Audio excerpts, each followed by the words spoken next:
بەڵێ عزیزان بەرنامەی ڕاستەوخۆ لە خزمەتتان داین و سەبارەتە بە ئەم شەڕی نێوان ئیسرائیل و کۆماری ئیسلامی و دەرەنجامەکانی هەروەک خۆشتان ئاگادارن و منیش لە پێشەکی بەرنامەکەدا باسم کرد ئەوڕۆ 11مین ڕۆژی ئەم شەڕە تێپەڕ کراوە و تایبەتەن ئەمڕۆ هێرشەکانی ئەرتەشی ئیسرائیل بۆ سەر پێگەکانی سپا و تایبەتەن لە تاران زۆر بەچڕی بردومان دەکرد و هەر چەندە خەلۆ پێشیش کۆماری ئیسلامی هێرشێکی موشەکی بۆ سەر پێگەکانی ئەمریکا لە قەتەر و تاوجێگی بزانم تیان لە بەحرین ئەگەر لە هەڵەدانە بم و هەر حەوت موشەکەکەی لە ئاسمانەوە ڕاهگیری کرا و نەگەیشتۆتە شوێنی دیاری کرا. بۆ بەشی کۆتایی بەرنامەی ئەم شۆمان بەڕێز کاک ئاکۆ ئەنوەری ئەندامی کومیتەی ناوەندی کۆمەڵمان لەگەڵدا دەبێت. کاگا کۆسلااو دەبێت ئەم کاتت باش زۆر سپاس دەکەم بۆی کە ئامادە بوون لە بەرنامە ڕاستە خۆیم شۆماندا. ساڵتان لەبێ کاگەمیر سپاس بۆیەوە سڵاو و ڕێدشمێ بۆ بینەرانی تەلەڤیزیۆنی کۆمەڵە لە خزمەتانە. زۆر سپاس کاگا کۆ پێشەوەی کە پرسیارەکان دەست پێ بکەم وتمزانم زانیاری زیاترتان هەیە لەسەر هێرشەکەی ئێستای کۆماری ئیسلامی؟ بەڵێ ئەمڕۆ چەند چرکە لەوە پێش کۆماری ئیسلامی پێشتر بەڵێنی دابوو لە 2 ڕۆژی داهاتوو یا لانیکەم پێشبینی کرابوو لە 2 ڕۆژی داهاتووە هێرش بکاتە سەر پایگاکانی ئەمریکا لە ناوچەکە. ئێستا لە دوایین هەواڵ لە پایگای ئەنەل ئەسەدی بەغا لە قەتەر لە سووریا لە دێرە زور لە بەحرین تاوجێگەی کە هەواڵەکانم پێشم بەرنامە تاقیب کرد لەو شوێنانەی داوە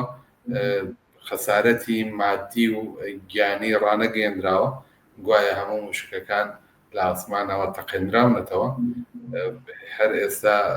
وەزارەتی دفاعی ئەمریکا لەگەڵ ترامپ لە کۆبوونەوەیەکی داخراودان بۆی کە پێشتر هەڕەشەیان کردبوو کە ئەگەر ئێران کارێکی ئاوا بکات ئەوانش کاردانەوەیان نەبێت.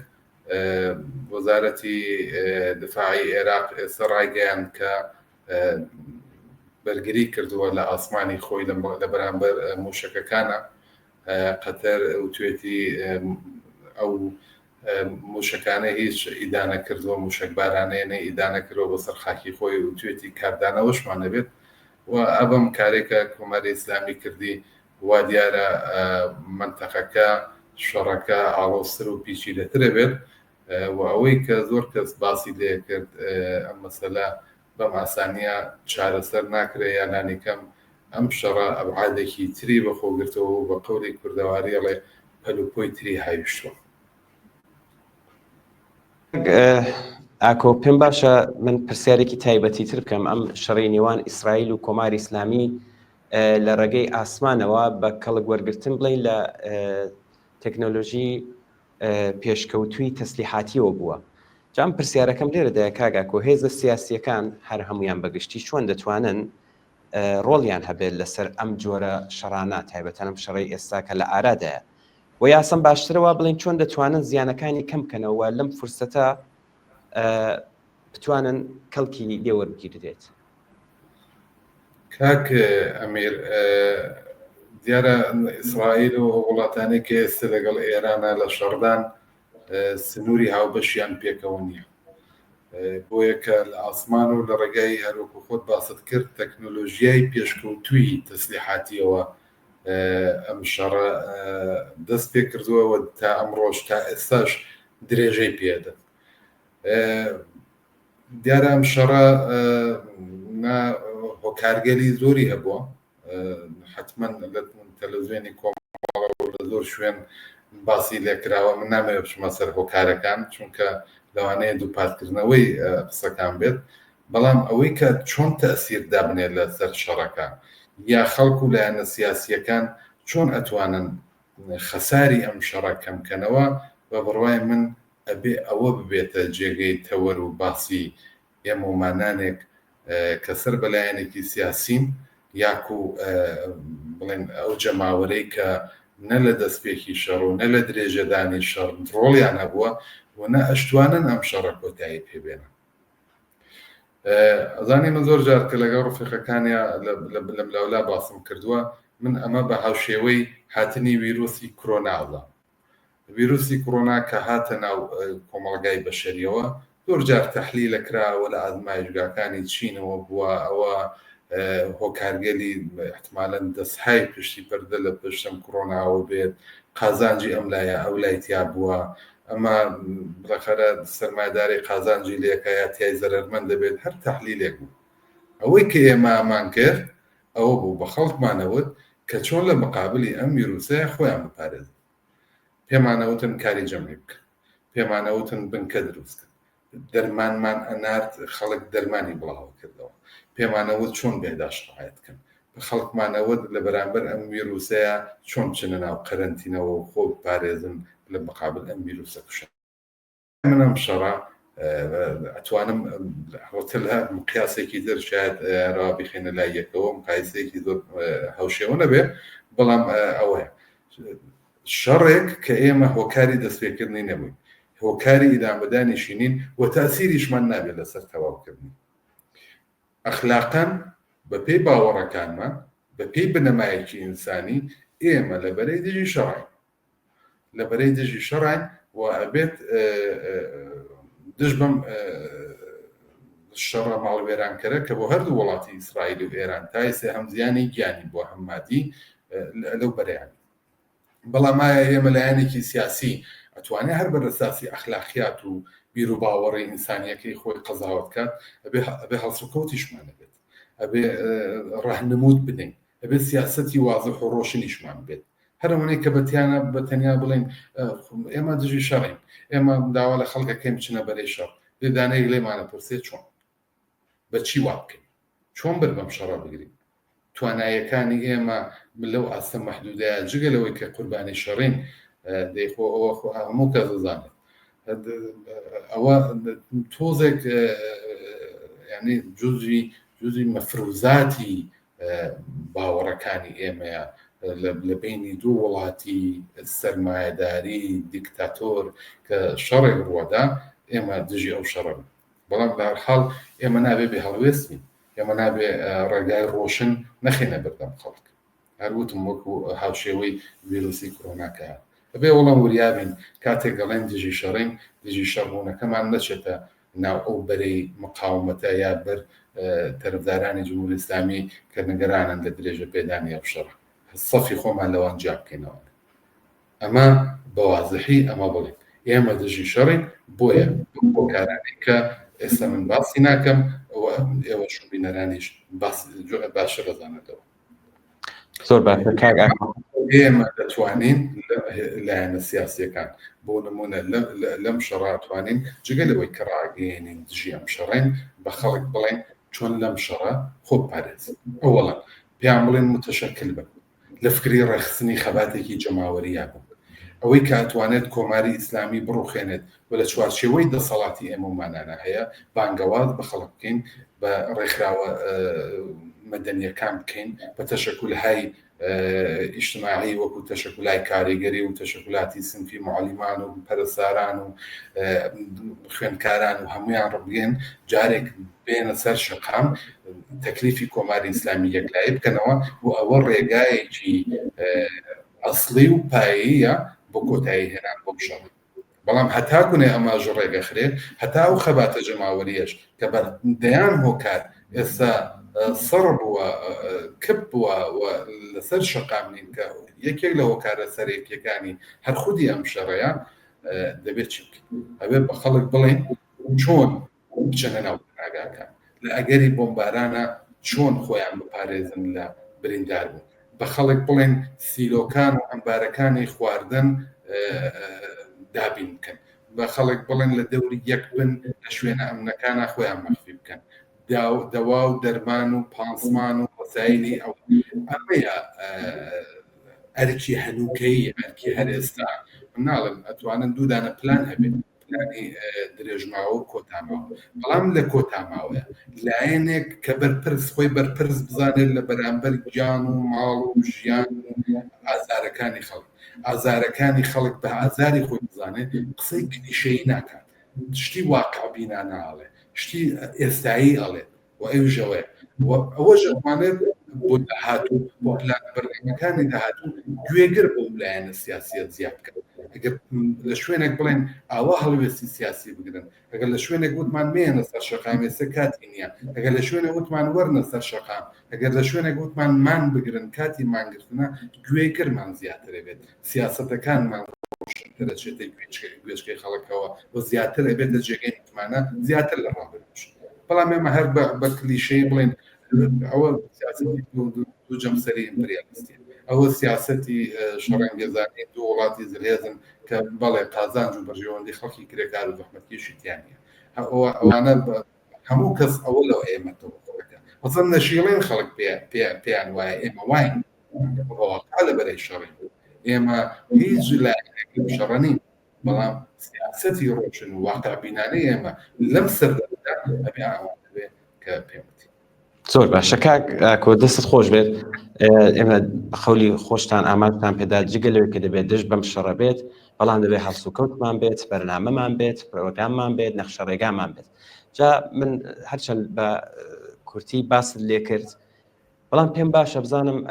بەڕێستان وەکو چۆن لە بەشی ڕاهبەری ئەم تەشکیلاتەشدان هەمووی ئەم باست ئەم شتانی کە کوتت هەڵسوکەوت یا نەخشەڕێگا یا بەرنامەیەکی تایبەت، ئایا ئەمانە تا ئێستا هیچ هەنگاوێکی کردەوەی بۆ هەڵگیراوە؟ ینی بەگشتی وەکو بڵین هەموو لایەنە سیاسیەکان لە نەزەری بگری وەک بۆ ئەم ڕاهنمودانە بەڵێ هەر ئەمڕۆ ئێمە کۆمەڵێک لەلایەنگران و دۆستانی حیزبی کۆمونیست ئێران و کۆمەڵە لە شارەکانی کوردستان و ئێران پەیامی ڕۆشنیان بۆداوە لە میدیاکانی ئێمە بڵاوبووتەوە کە چۆن لە کاتی شەڕ و لە کاتی بۆمباران خۆبپارێزن، کە چۆن بنکەکان دروستکەن، کە چۆن خۆیان ئامادەکەن بۆ داهاتوو ئەگەر لایەنێکی سیاسی یا حیزبێک هات لە کتوپڕ فراخانێکیدا و بە خەڵکی وت بێتە سەر شەقام سەریع تەسمیم نەگرن، ئەحساسی مەبن، لە عنصوری عەقڵ و تەجروبە و دانش ئیسفادە بکەن بۆ هەر هەڵوێستێکیان متمانەیان بە کۆمەڵە ببێت. کۆمەڵە تەجروبەی 50 ساڵ خەباتی لەو بوارەیە هەیە، هەر شتێک هەر هەنگاوێک بەرەو ڕوحانی کۆماری ئیسلامی یارمەتی دەربێت، کەم زەرەر بێت، کەم تەلەفات بێت لە ڕێگای کۆمەڵەوە بیست. لانی کەم کۆمەڵە و هەڵوێستەی گرتووە ئەو کارەشی کردووە کە هیوادارم باقی لایەنە سیاسیەکانیش لەم بوارەیە هەنگاو هەڵێن. بێمە سەر خاڵێکی زۆر گرنگیش ئێمە زۆر جارە و پرسیارەش لە بەرنامەکان تایبەتەن لە بەرنامەی مۆبینەران زۆر جار لەم پرسیارەمان لێ دەکرێت باس لە خەباتی چەکداری دەکرێت و ئەو هەڵسوکەوتەی کە بەڕێستان ئاماشتان پێدا ئەمەش دەگرێتەوە، ئەم بەشەش دەگرێتەوە. هەڵسوکەوتی بڵین بەرامبەر بە خەباتی چەکداری چۆن دەبێت؟ ینی تایبەتەن لەم دۆخەی ئێستادا پێم باشە لەسەر ئەمە ئەگەر بکرێت زیاتر قسەمان بۆ بکەیت. لەکوێ خەباتی چەکداری ئێستا لەکوێ ئەم هاوکێشانەی ئێستادایە؟ تاکتیکی بڵێن خەباتی چەکداری بۆ کۆمەڵە و بۆ لایەنە سیاسیەکان لە کوردستان تاکتیکێکی جێکەوتووە، سنەتێکی جاوەفتادەیە لە ناو خەڵکی کوردستان و لە کاتی پێویست کەڵکی لێوەرگرتووە. کاک ئەمیر، ئەگەر زۆر نەچین بۆ ڕابرد و زۆر باز لە مێژوو نەکەین لە خەباتە جەماوەریەکان نەکەین کە چۆن لەو تاکتیکەش لە نەهایەتە بۆ یەکلاییکردنەوەی گۆڕینی دەسەڵات بە قازانی جەماوەر کەڵکی لێوەرگیراوە. هەر نمونەتەنم ئاخرانە و بڵێن کاتی شەڕی لیبی لەگەڵ ئەمریکا و لەگەڵ وڵاتانی غەربی، ئەوەی کە کێشەی لیبی لە نەهایەتە یەکلایی کردوانەیە بۆمبارانەکان و موشەکەکانی وڵاتانی غەربی و ئەوە نەبوو، خەباتێکی جەماوەری بوو بە پاڵپشتی مبارزەیەکی مسلحانە. یاکو جایسە ئەمە کە یەکلایی بووە بە قازانجی خەڵک بوو، دەسەڵاتێکی خەڵکی هاتە سەرکار، دەسەڵاتێکی سەکۆلار بوو، یانا وەک سووریا ئەحمەد شەرعی بوو دەسەڵاتێکی مرتەجە و دواکەوتو بوو، ئەوە باسێکی جیاواز. بەڵام خەباتی چەکداری بام باشتر وایە ئەوە تاریفی بکەم وەکو شمشێری دوو لە بەوایە نەزانی چۆن بەکاری بێنی، ئەتوانێ سەم بێت بۆ خەباتی جەماوەری، ئەتوانێ ئەو خەباتە بە ساڵها دوا بخات، ئەتوانێ ئەو خەباتە بەلاڕێدا بکێشێت، ئەتوانێت جەرایاناتی مرتەجە و دواکەوتوی وەکو ئەحمەد شەرع و وەکو ئەم لایەنانی کە لە سووریا و لە عێراق و لە لیبی و لە باقی وڵاتان دوای بەهاری عەرەبی هاتنە سەرکار ئەتوانێت یارمەتیدەری هاتنە سەرکار و بەدەسەڵات گەیشتنی ئاوا لایەن هایەکیش بێت بەڵام بزانێت چۆن بەکاری بێنی لەکوێ ئیسفادەی لێ بکەیت و ئەو خەباتە چەکداریە کە لە مێژووی کۆمەڵەیە هەیە و ئێستاش لە سیاسەتەکانمانە بەڕوونی باش باسمان لێکردووە و تاکتیکێکە بۆ دەورانێکی مشەخص ئەگەر بیزانیت کەڵکی لێوەرگری قەتعەن بە قازانجی جەماوەری خەڵکە بێت و پەیوەندی هەیە بەوەی کە چ لایەنێکی سیاسی و لەکوێ کەڵکی لێوەربگرێت کۆمەڵەوەی ڕۆژ نەکردوێتەوە خەباتی چەکداری وەلا نەناوە وەلا ئەگەری بەرەو پێشوونی خەباتێکی جەماوەری یاکو لە کاتی یەکلاکردنەوەی دەسەڵات لە ئێران نەک بە ئیسفادەکردن لە هێزی پێشمەرگە نەک بە حزبی سیاسی فریشتە بە کۆمەڵێک پێشمەرگەوە بچێت ئەو لایەنە سیاسیە ئەو دەسەڵاتە دیکتاتۆرە بڕوخێنێ بەڵکو لە هەر ئەو چەکە بچێتە خزمەت جەماوەرەوە و جەماوەر لە ڕێگای مبارزەی چەکداریەوە ئەو دەسەڵاتە یەکلای بکاتەوە بیڕوخێنێت یا پاڵی نەهایی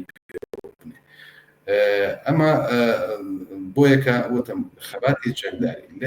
ئەوەی کە تا ئێستا ئێمە بەلێکدانەوەی ئێمە هەتاکو ئێستاش هەتا ئەم کۆناغێر لە شوڕی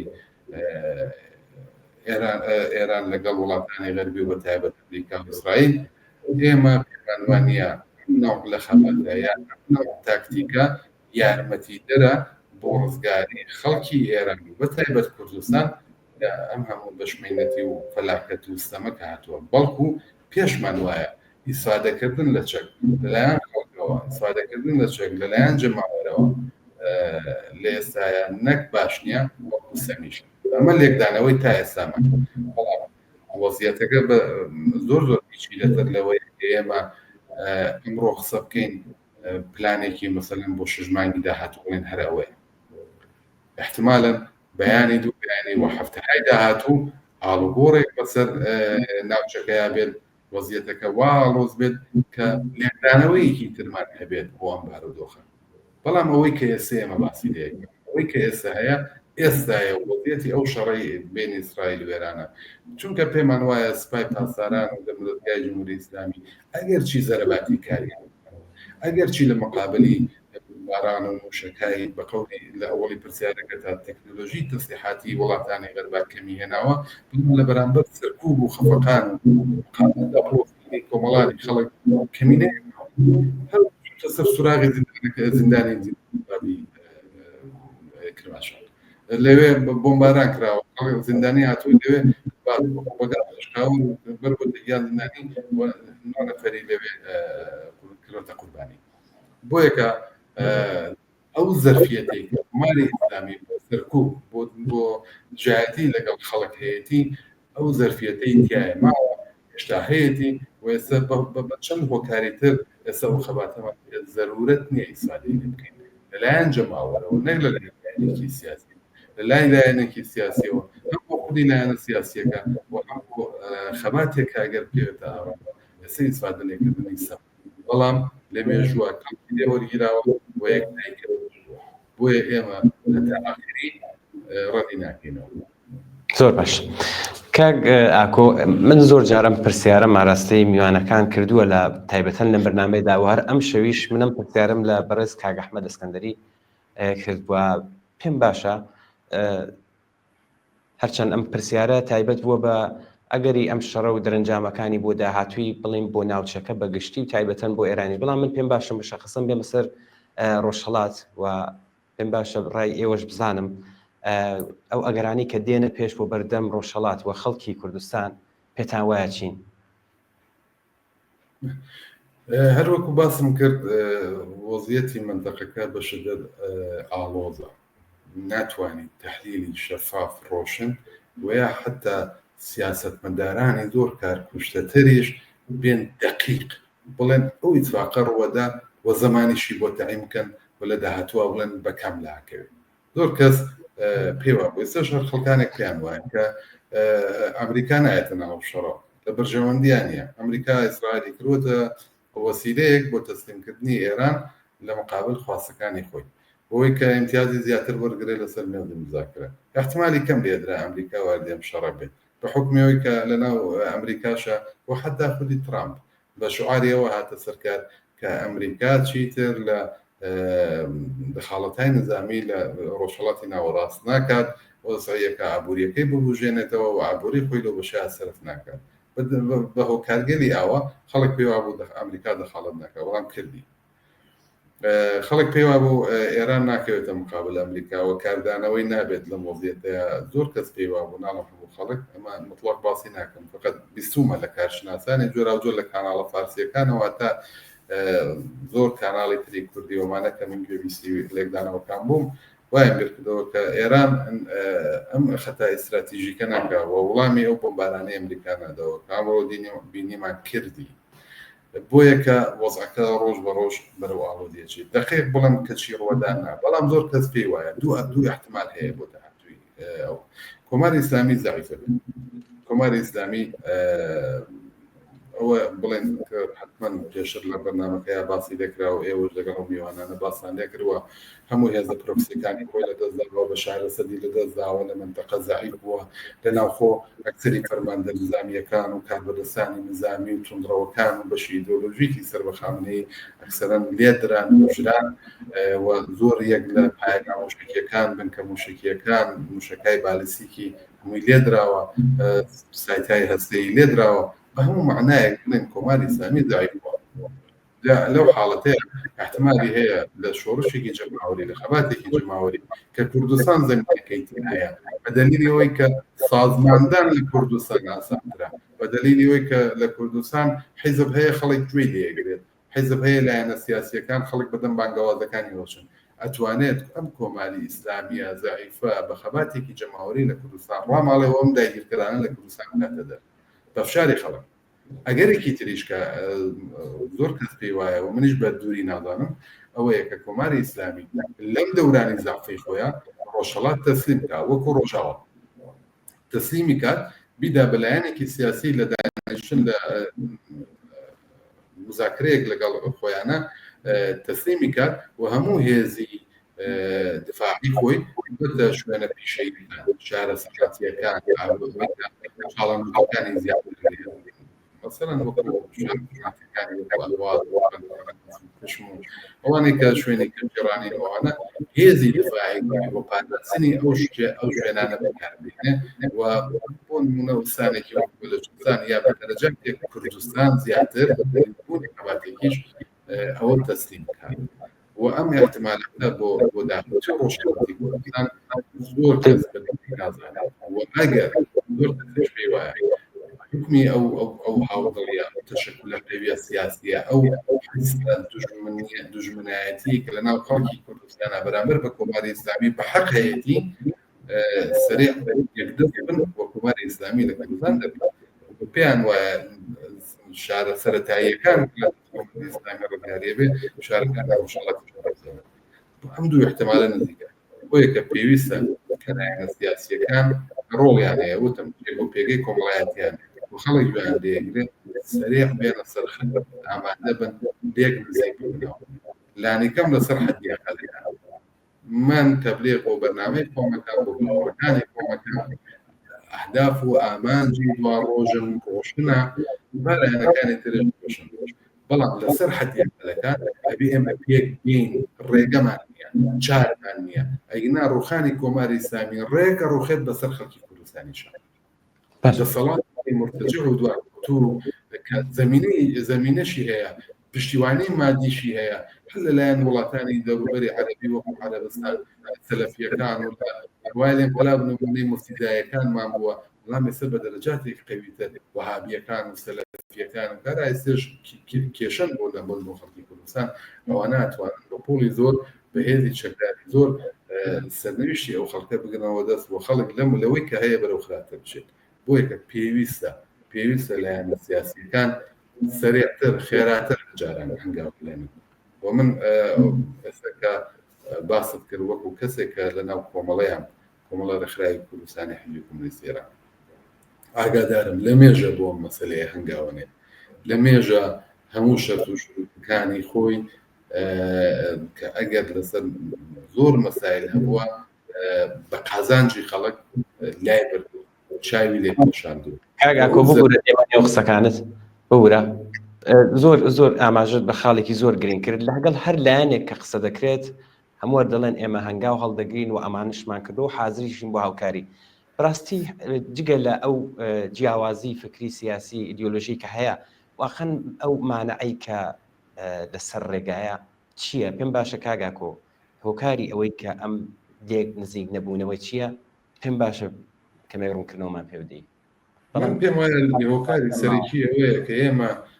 زۆربەمان لە دەرەوەی خەڵک خەریکی نوسخا پێچین بۆ کۆمەلگا بۆ کۆمەلگا تیا دەخیل نییە لەم پرۆسەیە. ئێمە